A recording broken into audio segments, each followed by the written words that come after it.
నల్గొండ జిల్లా కలెక్టర్ కార్యాలయంలో grievance day సందర్భంగా కాలనీ సమస్యలపై కాలనీ వాసులు కలెక్టర్కి వినతిపత్రం అందజేశారు. ఈ సందర్భంగా వారు మాట్లాడారు. ఇండియన్ కాలనీలో సీసీ రోడ్ నిర్మాణం లేనందున చినుకు పడితే చిత్తడిగా అవుతున్నాయని తెలిపారు. మురికి కాలువల నిర్మాణం లేనందున దోమలు పెడితే ఈ అంశాలపై పలుమార్లు మాజీ కౌన్సిలర్కు ప్రజాప్రతినిధులకు తెలిపిన సమస్య పరిష్కారం కాలేదని అన్నారు. తక్షణమే నల్గొండ మున్సిపల్ కమిషనర్ దృష్టి సారించి సీసీ రోడ్ నిర్మాణం, డ్రైనేజ్ వ్యవస్థ నిర్మాణం చేపట్టాలని డిమాండ్ చేశారు. ఎక్కడో మారుమూల గ్రామాలు గూడెంలో అభివృద్ధి చెందుతున్నాయని, కోతవేడి దూరంలో కలెక్టర్ కార్యాలయం ఉన్నా ఎలాంటి అభివృద్ధికి నోచుకోలేదని, తక్షణమే కలెక్టర్ దృష్టి సారించి ఇండియన్ కాలనీ వాసులకు న్యాయం చేయాలని తెలిపారు. ఈ కార్యక్రమంలో సుభాషిణి, సరిత, రైస్, జానీబాబా, గిరి, ప్రసాద్, ఆసిఫ్ హుస్సేన్ కాలనీ వాసులు పాల్గొన్నారు.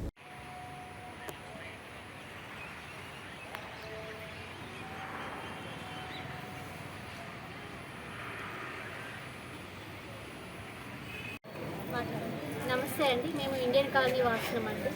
మా లైన్ సీసీ రోడ్ల కోసం కలెక్టర్ కోసం వినతి పత్రం సబ్మిషన్ చేసుకొని వచ్చినామండి. ఇండియన్ కాలనీలో రోడ్లు వేయలేదు, పక్కన అలకాపురి కాలనీలో రోడ్లు వేసారు, హైటెక్ కాలనీలో రోడ్లు వేసారు. కానీ మా కాలనీలో మాత్రం రోడ్లు వేయలేదు. అన్ని గుంతలుగా డ్రైనేజ్ చేయడం కూడా సరిగ్గా వేయలేదు మున్సిపాలిటీ వాళ్ళు.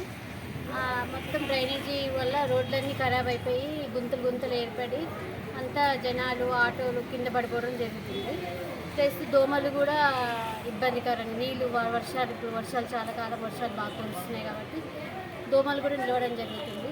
కావున మాకు రోడ్లు వేసి మా కాలనీ వాసులకు మున్సిపాలిటీ వాళ్ళు సహకరించగలని కోరుతున్నాము. అందువల్ల మేము కలెక్టర్ గారికి వినతి పత్రం ఇస్తే మా రోడ్డు అనేది తొందరగా అభివృద్ధి, మా కాలనీ అనేది తొందరగా అభివృద్ధి జరుగుతుందనేసి మేము సంతోషంతో మేము కాలనీ వాళ్ళు కలెక్టర్ మేడంకి వినతి పత్రం సబ్మిషన్ చేయడం కోసం వచ్చినాము.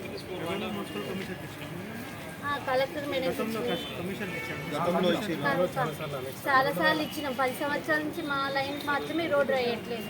అన్ని కాలనీకి వస్తుంది ఇయర్ వస్తుంది అని అన్నారు.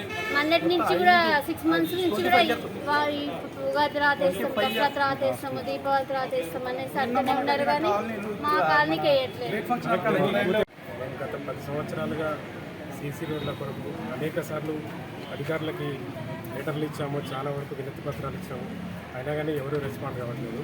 ఈ మధ్య కాలంలో కూడా మా మాజీ కౌన్సిలర్ కూడా వేపిస్తా అన్నాడు, దసరా అన్నాడు, దీపావళి పోయింది.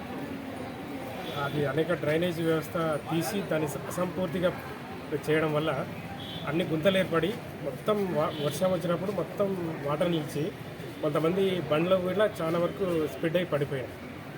కమిషనర్ గారికి ప్రస్తుతం మేడం ద్వారా ఫిర్యాదు చేసినాము.